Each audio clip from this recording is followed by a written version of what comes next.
അധ്യായം 24. ദേവാലയത്തിൻ്റെ നാശം.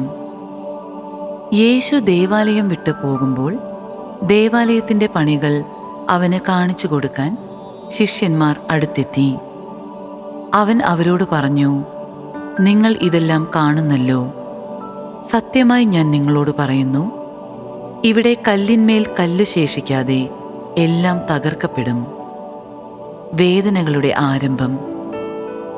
അവൻ ഒലിവുമലയിൽ ഇരിക്കുമ്പോൾ ശിഷ്യന്മാർ തനിച്ച് അവനെ സമീപിച്ചു പറഞ്ഞു, ഇതെല്ലാം എപ്പോൾ സംഭവിക്കുമെന്നും നിന്റെ ആഗമനത്തിൻ്റെയും യുഗാന്തത്തിൻ്റെയും അടയാളം എന്താണെന്നും ഞങ്ങൾക്ക് പറഞ്ഞു തരണമേ. യേശു പറഞ്ഞു, ആരും നിങ്ങളെ വഴിതെറ്റിക്കാതിരിക്കാൻ സൂക്ഷിച്ചുകൊള്ളുവിൻ. പലരും എൻ്റെ നാമത്തിൽ വന്ന് ഞാൻ ക്രിസ്തുവാണ് എന്ന് പറയുകയും അനേകരെ വഴിതെറ്റിക്കുകയും ചെയ്യും. നിങ്ങൾ യുദ്ധങ്ങളെപ്പറ്റി കേൾക്കും, അവയെപ്പറ്റിയുള്ള കിംവദന്തികളും. എന്നാൽ നിങ്ങൾ അസ്വസ്ഥരാകരുത്, കാരണം ഇതെല്ലാം സംഭവിക്കേണ്ടതാണ്, എന്നാൽ ഇനിയും അവസാനമായിട്ടില്ല. ജനം ജനത്തിനെതിരായും രാജ്യം രാജ്യത്തിനെതിരായും ഉണർന്നെഴുന്നേൽക്കും. ക്ഷാമങ്ങളും ഭൂകമ്പങ്ങളും പല സ്ഥലങ്ങളിലും ഉണ്ടാകും. ഇതെല്ലാം ഈറ്റുനോവിൻ്റെ ആരംഭം മാത്രമാണ്. അവർ നിങ്ങളെ പീഡനത്തിന് ഏൽപ്പിച്ചു കൊടുക്കും, അവർ നിങ്ങളെ വധിക്കും.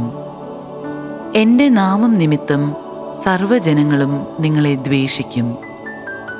അനേകർ വിശ്വാസം ഉപേക്ഷിക്കുകയും പരസ്പരം ഒറ്റിക്കൊടുക്കുകയും ദ്വേഷിക്കുകയും ചെയ്യും. നിരവധി വ്യാജപ്രവാചകന്മാർ പ്രത്യക്ഷപ്പെട്ട് അനേകരെ വഴിതെറ്റിക്കും. അധർമ്മം വർദ്ധിക്കുന്നതിനാൽ പലരുടെയും സ്നേഹം തണുത്തുപോകും. എന്നാൽ അവസാനം വരെ സഹിച്ചു നിൽക്കുന്നവൻ രക്ഷിക്കപ്പെടും.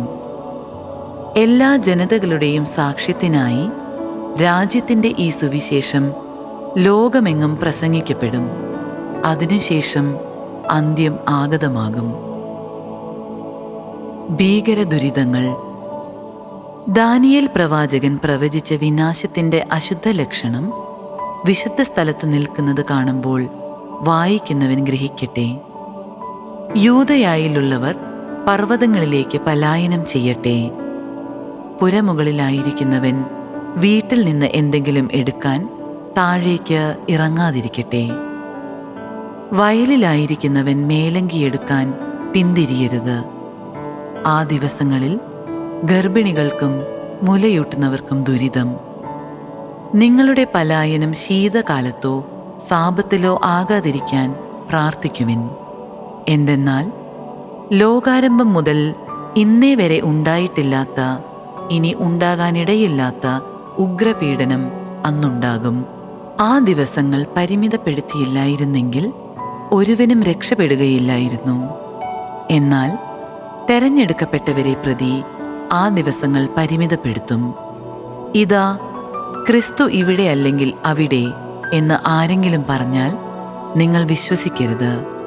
കാരണം കള്ളക്രിസ്തുമാരും വ്യാജപ്രവാചകന്മാരും പ്രത്യക്ഷപ്പെടുകയും സാധ്യമെങ്കിൽ തെരഞ്ഞെടുക്കപ്പെട്ടവരെ പോലും വഴിതെറ്റിക്കത്തക്ക വിധം വലിയ അടയാളങ്ങളും അത്ഭുതങ്ങളും കാണിക്കുകയും ചെയ്യും.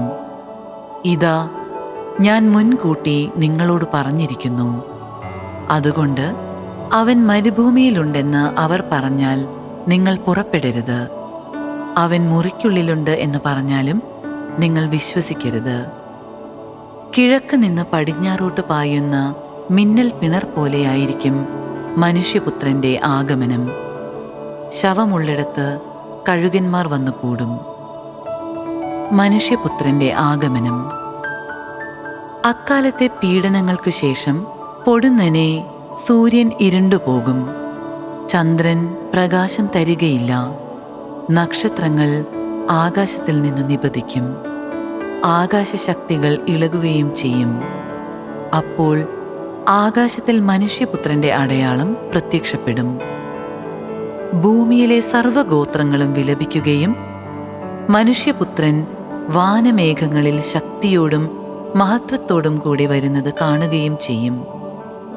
വലിയ കാഹളധ്വനിയോടുകൂടെ തൻ്റെ ദൂതന്മാരെ അവൻ അയക്കും. അവർ ആകാശത്തിൻ്റെ ഒരറ്റം മുതൽ മറ്റേ അറ്റം വരെ 4 ദിക്കുകളിലും നിന്ന് അവൻ്റെ തെരഞ്ഞെടുക്കപ്പെട്ടവരെ ഒരുമിച്ച് കൂട്ടും. അത്തിമരത്തിൽ നിന്ന് പഠിക്കുവിൻ. അതിൻ്റെ കൊമ്പുകൾ ഇളതാവുകയും തളിർക്കുകയും ചെയ്യുമ്പോൾ വേനൽക്കാലം അടുത്തിരിക്കുന്നുവെന്ന് നിങ്ങൾ മനസ്സിലാക്കുന്നു. അതുപോലെ ഇതെല്ലാം കാണുമ്പോൾ അവൻ സമീപത്ത് വാതിൽക്കലെത്തിയിരിക്കുന്നു എന്ന് നിങ്ങൾ മനസ്സിലാക്കിക്കൊള്ളുവിൻ. സത്യമായി ഞാൻ നിങ്ങളോട് പറയുന്നു, ഇതെല്ലാം സംഭവിക്കുന്നതുവരെ ഈ തലമുറ കടന്നു പോവുകയില്ല.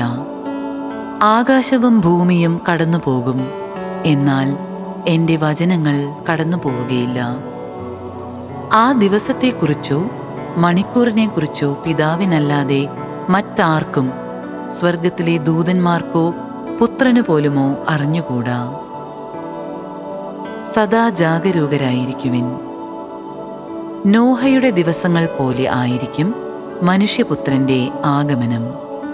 ജലപ്രളയത്തിന് മുൻപുള്ള ദിവസങ്ങളിൽ നോഹ പേടകത്തിൽ പ്രവേശിച്ച ദിവസം വരെ അവർ തിന്നും കുടിച്ചും വിവാഹം ചെയ്തു കൊടുത്തും കഴിഞ്ഞു പോന്നു. ജലപ്രളയം വന്ന് സംഹരിക്കുന്നതുവരെ അവർ അറിഞ്ഞില്ല. ഇപ്രകാരം തന്നെയായിരിക്കും മനുഷ്യപുത്രന്റെ ആഗമനവും.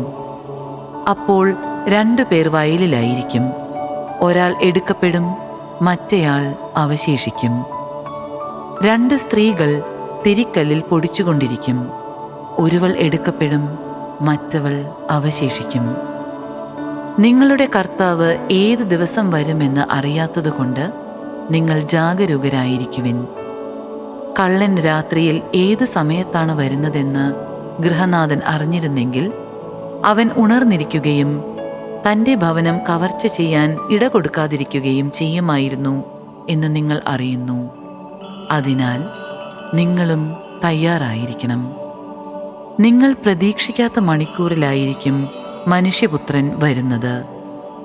തൻ്റെ ഭവനത്തിലുള്ളവർക്ക് കൃത്യസമയത്ത് ഭക്ഷണം കൊടുക്കാൻ യജമാനൻ നിയോഗിച്ച വിശ്വസ്തനും വിവേകിയുമായ ഭൃത്യൻ ആരാണ്? യജമാനൻ വരുമ്പോൾ അപ്രകാരം ചെയ്യുന്നതായി കാണപ്പെടുന്ന ഭൃത്യൻ ഭാഗ്യവാൻ.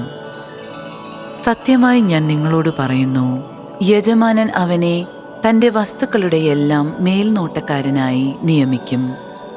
എന്നാൽ ദുഷ്ടനായ ഭൃത്യൻ എൻ്റെ യജമാനൻ താമസിച്ചേ വരൂ എന്ന് പറഞ്ഞ് തൻ്റെ സഹഭൃത്യന്മാരെ മർദ്ദിക്കാനും മദ്യപന്മാരോടുകൂടെ ഭക്ഷിക്കാനും പാനം ചെയ്യാനും തുടങ്ങിയാൽ പ്രതീക്ഷിക്കാത്ത ദിവസത്തിലും അറിയാത്ത മണിക്കൂറിലും യജമാനൻ വന്ന് അവനെ ശിക്ഷിക്കുകയും കപടനാട്യക്കാരുടെ കൂട്ടത്തിൽ തള്ളുകയും ചെയ്യും.